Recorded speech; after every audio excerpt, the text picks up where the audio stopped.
अधिकारियों के भी ठिकानों पर सीबीआई की रेड कार्रवाई सुबह से चल रही है। मुझे पता चला है, बाकी क्या विषय है, किस विषय पर ये कार्रवाई है, ये मुझे जानकारी में नहीं है। हाँ, ये जरूर पता है कि सीबीआई ने अभी छापा किया है।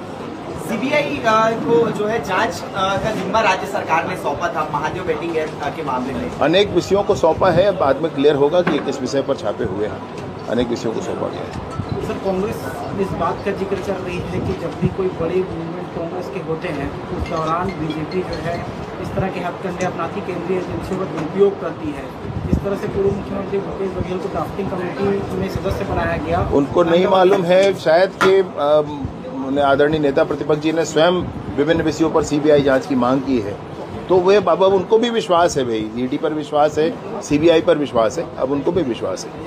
एक और सदन में विश्वास की बात करते हैं, उसका सवाल भी उठाते हैं जब भी कार्रवाई होती है। वही मैं कह रहा हूँ कि कांग्रेस में कुछ लोग ऐसे हैं जिन्होंने कुछ गड़बड़ किया होगा, वो अविश्वास की बात करते हैं, परंतु कांग्रेस ने सदन में पूरे नेता प्रतिपक्ष जी के साथ सबने मिलकर कहा कि हमको सीबीआई की कुछ विषयों पर जांच चाहिए, और उस दिशा में उन्होंने कहा कि नहीं होने से हम मुख्यमंत्री प्रधानमंत्री जी तक भी मिलेंगे, तो उनको अधिकतम लोगों को विश्वास है, ऐसा मैं कह रहा हूँ। सर, विपक्ष में जब आप लोग थे तो इस मुद्दे को जोर शोर से उठाते थे, महादेव सट्टा है।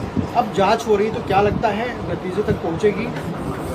नतीजों तक पहुंचने के लिए ही जांच है भाई, और यहाँ पर कोई ये स्थिति ना बने इसलिए ही इसको केंद्रीय एजेंसी को दे दिया गया कि भाई आप जांच करें। अब केंद्रीय एजेंसी को विभिन्न विषयों की जांच के लिए दिया गया है, इस पर और थोड़ी स्पष्टता होगी कि किस विषय पर यह जांच है।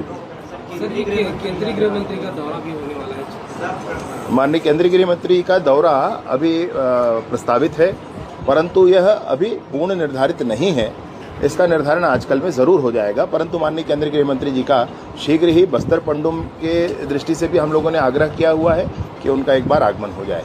मुख्यमंत्री कौन थे, और जब उनके मुख्यमंत्री तो काल में ये घोटाले हुए हैं और सीबीआई उन तक जांच करने पहुंची है, तो जांच में जांच एजेंसी को वो सहयोग करें। जांच एजेंसी जो उनसे पूछताछ कर रही है वो बताएं। आपको डरने और घबराने की जरूरत नहीं है, और ना ही आज देश में ऐसी कोई राजनीतिक परिस्थिति है कि कोई राजनीतिक आधार पर इस तरह की कार्यवाही हो। एक तो ये स्वतंत्र एजेंसियां हैं, कभी राजनीतिक आधार पर कार्यवाही करती नहीं है, इसलिए और अभी ना ऐसी कोई परिस्थिति है। ये लगातार जांच जारी है, महीनों से जांच चल रही है, और जांच की प्रक्रिया का हिस्सा है। राजनीति का कोई आरोप लगाना है उचित